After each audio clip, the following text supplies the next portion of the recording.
Hi, this is Sascha Paeth, and you're listening to Sonic Perspectives.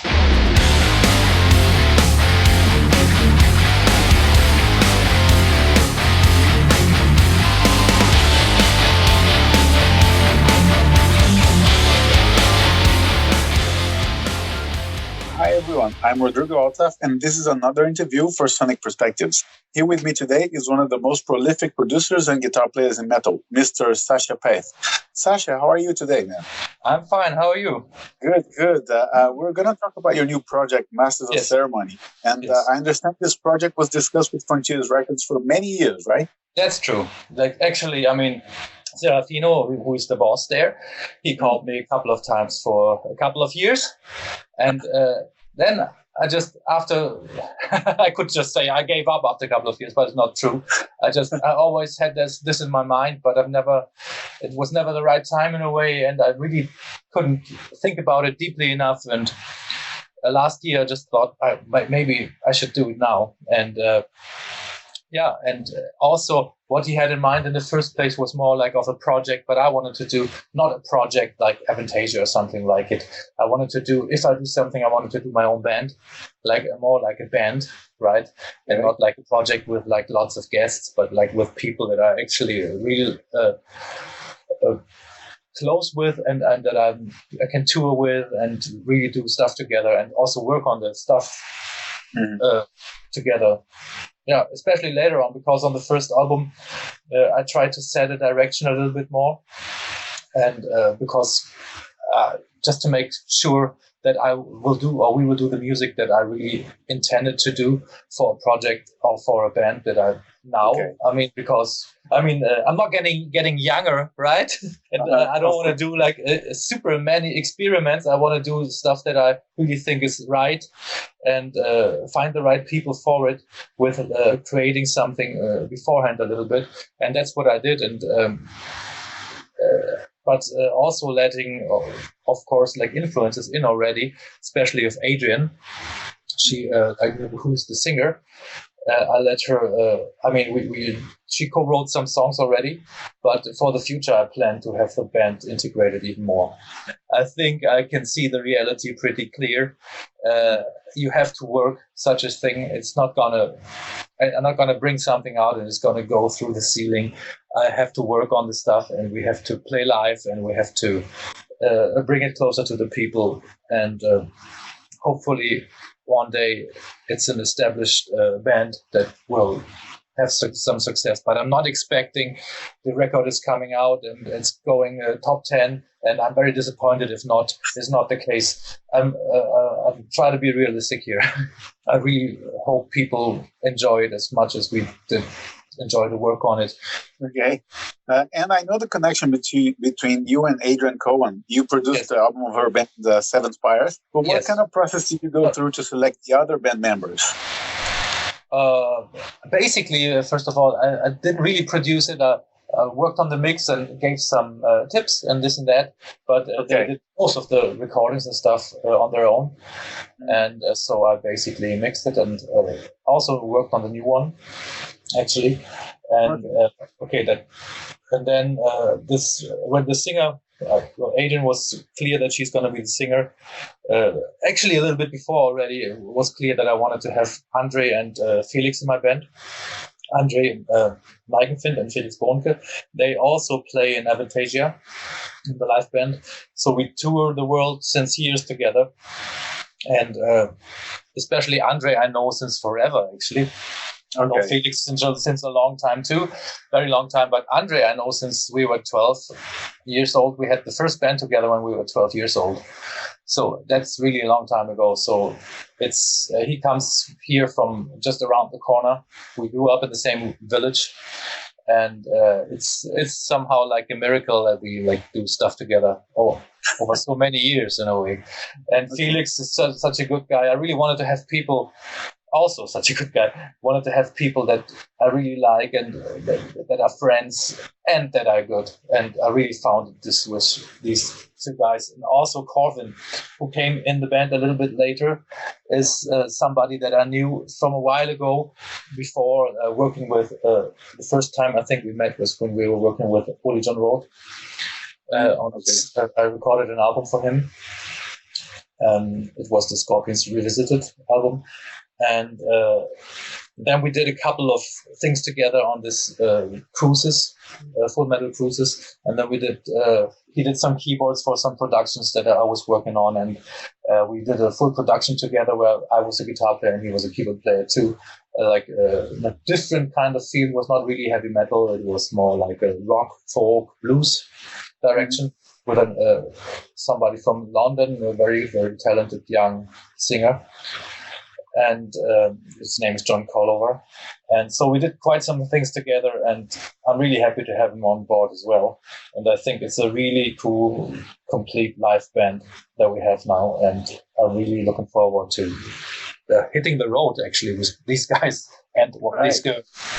Yeah, and the first thing that jumped at my ears is how much heavier the album is than the other bands you're involved with. Was that your intention when you started this project? No, a little bit. It's like my basic intention is heavy metal is raw music, or should be raw music, and should be right in your face. And this is the right atmosphere for heavy metal music, just for my taste.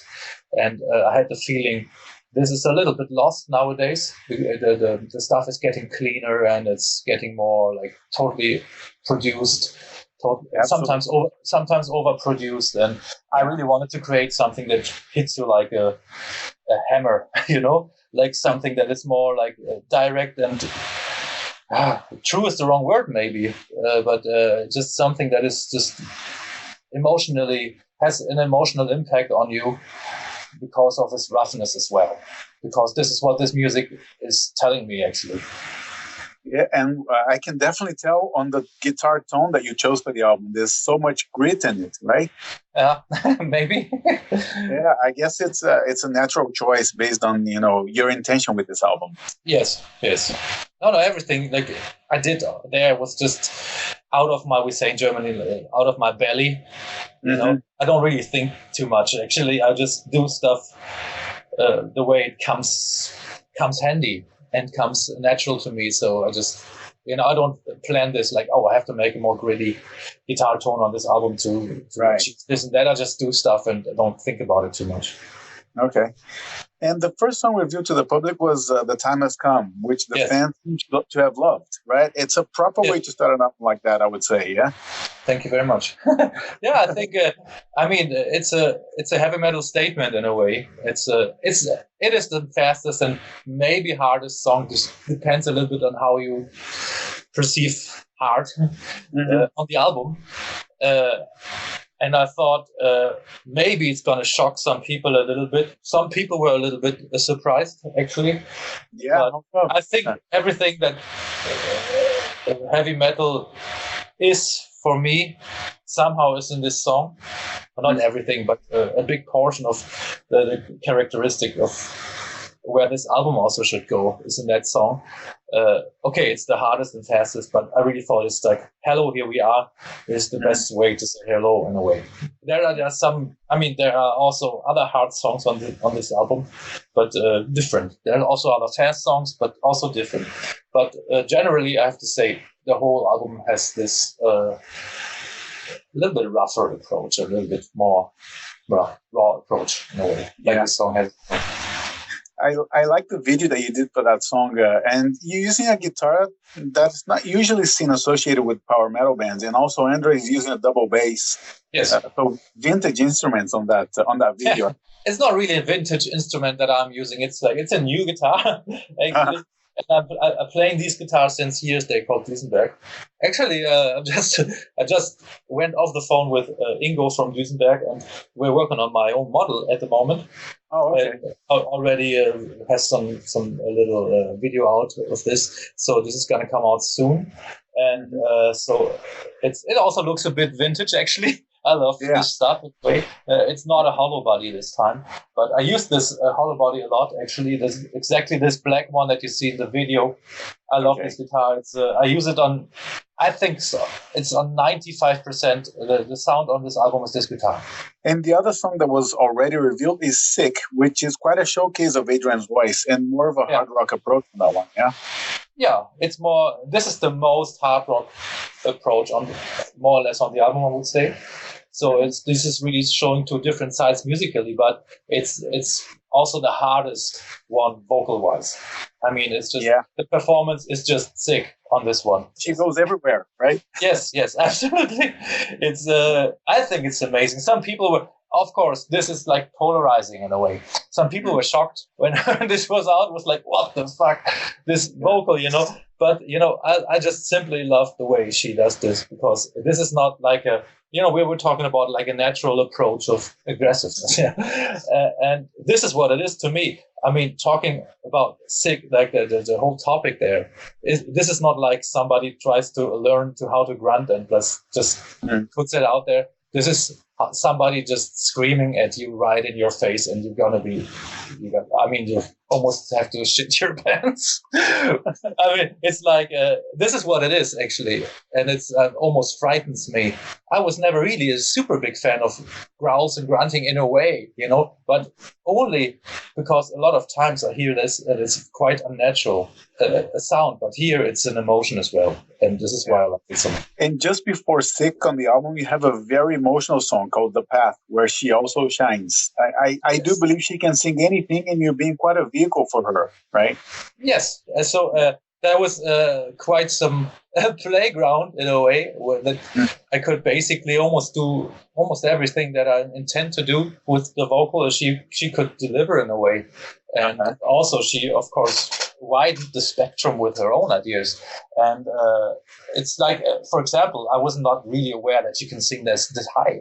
So I was working on songs and this and that, and then I was asking her, but what's your range actually? How high can I go when I do a melody? Because I have this song here, it's pretty much really high. And she said, just do whatever you think, and I will try to make it. It was this one song on the album.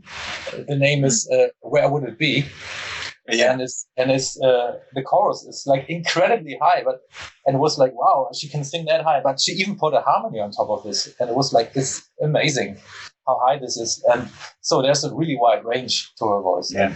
Now that you mentioned Where Would It Be, I picked up like a country influence on that song. Am I right in that assumption? Somehow there's a country vibe for me, at least. That's funny. And I never thought about this. Yeah. Maybe the vocal melody. Oh, I thought because of the groove. Yeah, the groove or the vocal melody on the chorus. The groove is a little bit like a Brazilian groove in a way. Oh, yeah. You know, I remember it from back in the days of the first Angra recordings, when the whole Angra group dancing in front of me in a row, dancing this groove to me, and they told me, and even this song that had a similar groove. We had the working title was this, but I just forgot the name of it. But I have to look it up actually. Yeah, I have to go back to that song to be able to remember. But I'll be sure to let you know. Okay, great. And let me ask you about the title track, which is the last one on the album. Is that the first song you wrote for the band, and what does the name Signs of Wings mean? It is not. It's not actually the first one I wrote. The first one I really finished was the opener. The Time Has Come. Okay. And this Signs of Wings, I had this title very early, and actually I did not have the song. And this is one of the songs I did towards the second quarter of the album, of the writing. I did this song, and I wanted to do a song with this title, of course. And I had some stuff in mind, and then I did it. And the title means, it's like, usually I try to have like not only one very straight meaning in a title, so it talks about different types of things in the same time. Okay. But you can look at it also as Signs of Wings, as a new start for something, and hope. Hope is a good metaphor for this. If you read the lyrics, you will probably understand. I mean, I really don't like to explain lyrics completely, because then the magic is a little bit gone. It is partially hope and a new begin, which Signs of Wings is a metaphor for. Okay. Very cool. Very cool. And the last one I have to comment on is Die just a little, because to me, I found it to be almost like a metal version of Night in White Satin. Oh, really? Yeah. Yeah. I don't know. I think that connection somehow. Yeah. First person that says this, actually. But I mean, I have this all the time. I mean, I listen to some stuff and it reminds me it doesn't necessarily have to be the same melody, but the feeling reminds me to something. Yeah, but, it's a vibe. Yeah. I have to think about it. Definitely different, but probably it is because it's a 6/8. Yes, I think so. Yeah. And a 6/8 is always particular in a way, and there's probably quite some songs you could quote with that feeling. Yeah, but absolutely. I love this song. I think it's a very dark song with a great vocal performance. And you're also involved as a producer and musician in Avantasia, which released the amazing Moonglow this year. And there are still tour dates later in the year. Yes. How are you going to manage the demand for your new band with Avantasia?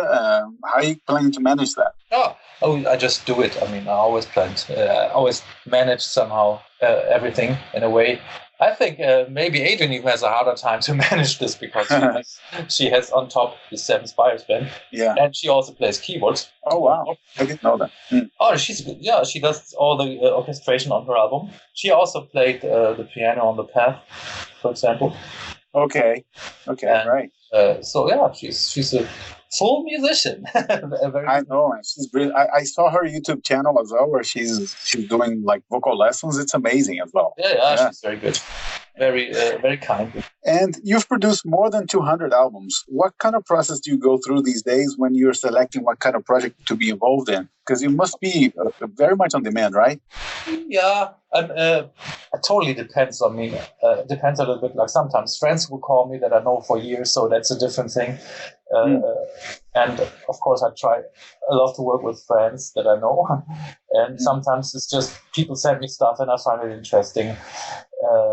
It really depends. I mean, sometimes it's also just some offer comes in the right moment and I'll just say, let's do it.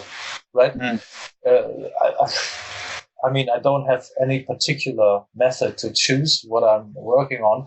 I have more demand than I can actually do, but it's not that I get a production offer every day. So, but I have quite some work, and I cannot do everything. And sometimes for everybody that listens and ever sent me something and I didn't reply, sometimes I fuck it up as well because there's sometimes too many mails and I forget to answer, and it's just some stuff I already fucked up, and it's never on purpose, but it's just I'm a little bit overworked here and there, and sometimes I dive down into my own world, and then it's hard to keep track with some stuff. But I don't really have. I mean, a method that I'm choosing. But of course, I try to.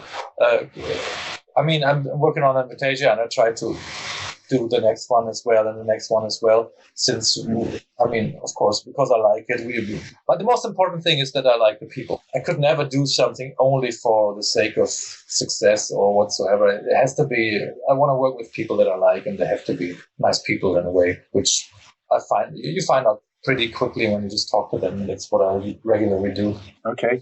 Would you consider doing something completely left field and work with a band of a complete different style? And if so, which band or style would you choose? I'm doing this already. I mean, I'm doing this here and there. I always did it. And right now I'm working with an artist from London. I talked about this before. His name is John Collover.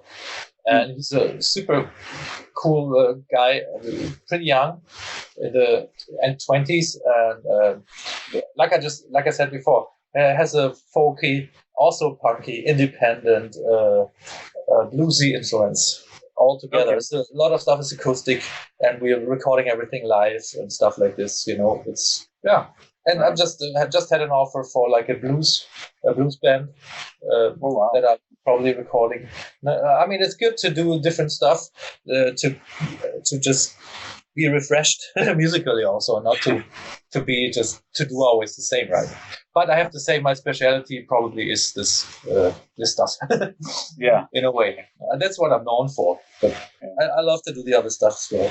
And nowadays, people can easily record an album at home Yes. with their own gadgets and apps. Do you think this devalues the work that you do as a producer and arranger and mixing engineer and whatnot? No. The only thing, no, but, I mean, it's getting, okay. It's getting harder to get, not for me because I'm already established in a way, but if you want to establish yourself as a producer nowadays, you have a harder time because, it's many people do this at home, and to find recognition now it's not so easy. But for me, it's not really a big problem at the moment because, so I have enough work, and people that can actually afford to get somebody else involved usually appreciate this opinion and to get somebody that is a specialist on something, on a particular thing. Let it be mastering, let it be... everybody also does his own keywords now and does his own whatsoever orchestra arrangements, but that does not mean everybody can do it in a proper way. You can do it because, practically you have maybe an orchestra, but it's maybe not the same as when somebody like Miro or Corvin does it, it doesn't, that you have the technical possibilities at your hand doesn't really mean that you can do it in the same way. So the differences got smaller. From an amateur production to a professional production, the differences are smaller because the tools are easily accessible now. I mean, you can do a production with your laptop, and it's going to sound great if you know how to handle it. But a lot of stuff that I heard nowadays, I don't like it so much also because it's a little bit like drag and drop, You hear the same sounds like presets. People start using presets, which kind of works in a way, but all sounds alike. And I miss charisma and character. I miss, people like bands meet up in a place and on a, let's say, like a metaphor, on this little island and produce their music and are like in a certain mood, and you can hear it. Right, this doesn't happen when you work it in this modern way. And I still like this because something is happening that you cannot really plan, right? So it is sometimes good, and I'm also using this with other people because some people are able to use it, of course. And also, new talents, you can discover new talents because that usually would not have had the possibility to work in a studio. And, not everybody needs a little bit of luck. Also, back in the day, you needed somebody that helps you or to get into a studio, get into this environment to really work there. Maybe a certain type of mentality that you go to a studio like, hey, here I am. Can I cook some coffee for you? That was how it worked back in the day. Now you can just buy a laptop and do some productions and release it, and then maybe if you're good, somebody would come to you. I started because I was helping out on Heaven's Gate, my own band. I was just helping out a little bit in the production because I was interested. I was the one that was doing the demos for the band, and then I was helping out in the production, like doing some tape handling and this and that. And I was just interested and doing the second album, Living in Hysteria, like the second full-length album we did with Charlie Bauerfeind. And this is when I was more or less more introduced in this work. And Charlie, after all, asked me if we want to work as a team. So that was how I got into that. And from that point on, we just were traveling through Europe, more or less, doing productions together. So I could learn a lot. Still, that day, back in the day, when we started, it was recording on tape, and ADATs came, and we had the first Pro Tools systems, one of the first actually in Germany, if not the first bigger one. And so I had these possibilities very early, and I'm very thankful for this. And this was because Charlie asked me, because he thought I could be a help for him. And we worked together for 5 years or something, or 4 or 5 years on many albums. I don't know how many exactly we did together. The first one we did, was a German band. It's called THC, I think. That was just basically my jump into the cold water, how we say in German. And after that was already Angel's Cry for Angra. And from that point, and that was very successful. We went gold in Japan, and then we just did many, from Gamma Ray to Running Wild to more Angra and whatsoever. We did really a lot of stuff together. It was a good time, actually. I learned a lot from this time and from him. Right. Well, thank you for mentioning Angra, because I was going to ask you about that. It's something as a Brazilian, I can't not ask you about, because you work with Angra, and then you work with André Matos on the Virgo project. Yes. What can you tell us about working with him? It was a sad loss for the metal community this year. Yes. How was it for you to receive the news that he passed away? It was horrible, because I had to deal with quite some news like this in the past years with a couple of people, and it happened to me. But this was hitting me also particularly hard in a way, because I spent a lot of time with André, especially in the 90s. He spent a lot of time in my home, living here for a while, and we did a lot of things together, working on Angra, working on Shaman, working on Virgo, or just working on stuff, I don't know. And it was always a good time. It was a very close relation. That was also because the reason why we did the Virgo thing. We already started talking about this in the recordings of Angel's Cry. I still remember that when looking back, recording vocals and stuff throughout the nights on Angel's Cry. And Wuthering Heights, I will never forget this recording until the morning, 7 a.m. or something, And we always had these talks about music, and we had a similar interest. And from that day on, we talked about doing an album one day that is different from metal, because we both worked. We were both kind of young. He was 1 year younger than me, I think, 1 year, yeah. And actually, it's his birthday, and it would have been his birthday on the weekend, the 14th. And so we're pretty close. My birthday was yesterday, not that you say anything. Thank you very much. But we were always very close. And we played together in Brazil on the last show of the round the world tour of Avantasia. Shaman played right in front of us in São Paulo, and he joined us for one song. And I didn't see him for a couple of years, actually.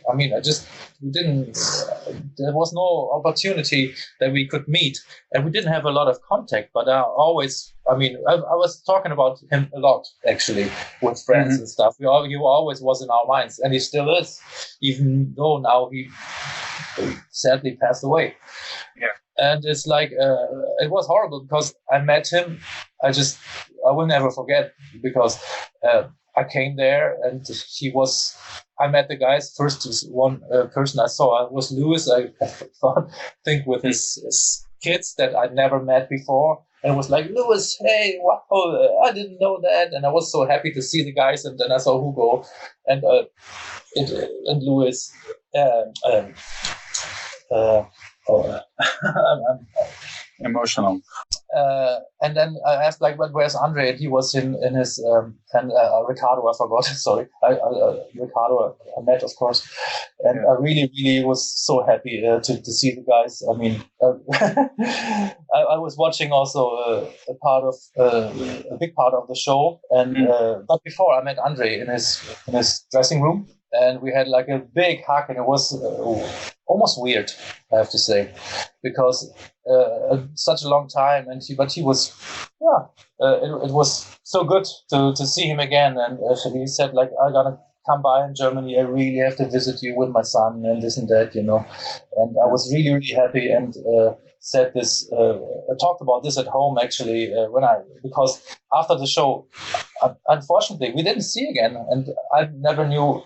I don't know why, actually. They were actually gone after our Avantasia show. I saw him the last time on stage with us. And after, maybe he wasn't feeling fine. I don't know. He was not there anymore after the show. And but we were leaving. So there was a backstage party, because it was the last day of the tour, right? So was not a big party, but we just had some caipirinhas and stuff like this, and went to bed, and then flew very early in the morning to Germany, back to Germany. And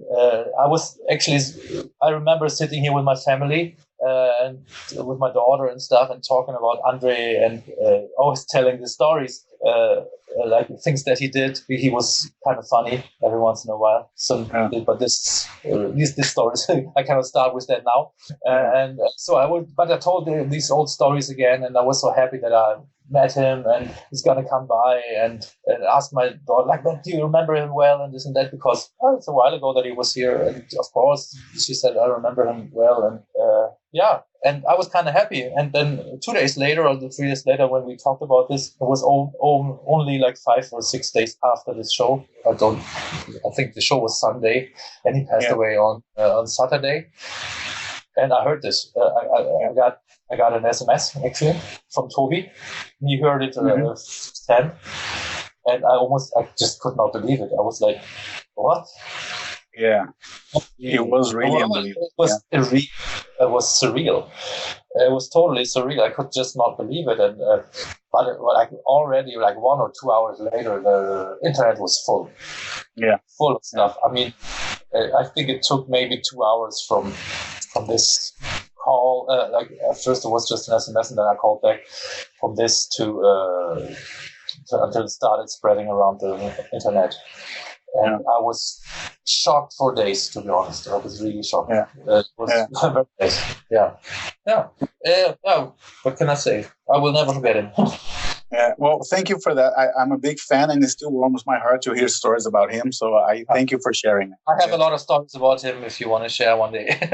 Well, maybe one day we'll plan for that. Yes. Yeah. Going back to Master of Ceremony, I think the intention, as you said, is to go out on tour to promote the album. How soon can we hear about the tour dates? We have a tour that we're talking about at the moment, but it's not confirmed. And I really hope this is going to happen, because we just really need to tour now, and I really want to show this to the people in a live way. Yeah, I really hope it's going to happen as soon as possible. And probably not before beginning of next year. Okay. I'm curious about the plans in terms of set list for the show, since you only have 11 songs to play so far. Oh, anything you consider? Yes, I would do something interesting maybe. That's what I actually considered from the beginning on. It means I thought it's maybe interesting for the people if I also play some of the songs, because I wrote a lot of songs for other bands and other people throughout, especially the last years. So I thought part of the program I will play songs that I wrote for other bands, or at least, or I co-wrote with for other bands. So I probably will play a little bit of Camelot as well, a little bit of Heaven's Gate, maybe a song of Avantasia, and stuff like this. So I will play some songs from my past that suit our program, and make this, I don't know, a third of the show maybe is something like this, because it's a part of me, and we will choose songs that suit Adrienne. And I think it's not only cool for the beginning. I mean, what can you do? Play one album and then you're done, right? But it's also for loosening up the atmosphere in a way. And I think it's pretty cool to do this. Yeah, that's what I would do. Yeah. Well, I could stay and talk to you for like at least another hour, man, but we have to wrap this up. I'm so sorry. Okay. Thank you very much for your patience already. Yeah. No worries. Thank you for your time, and I hope the new record goes way above your highest expectations. That would be great. Thank you very much. All right. Okay, then no worries. Thanks, Sascha. Thank you too. Bye. You too. Bye-bye. Okay, folks, thank you for listening, and I hope you enjoyed my interview with Sascha Paeth. Make sure you follow Sonic Perspectives on Facebook and Twitter, and subscribe to our YouTube channel. We'll wrap it up with a song from Masters of Ceremony's debut album, Signs of Wings. The song is called The Time Has Come. Take care and crank it up!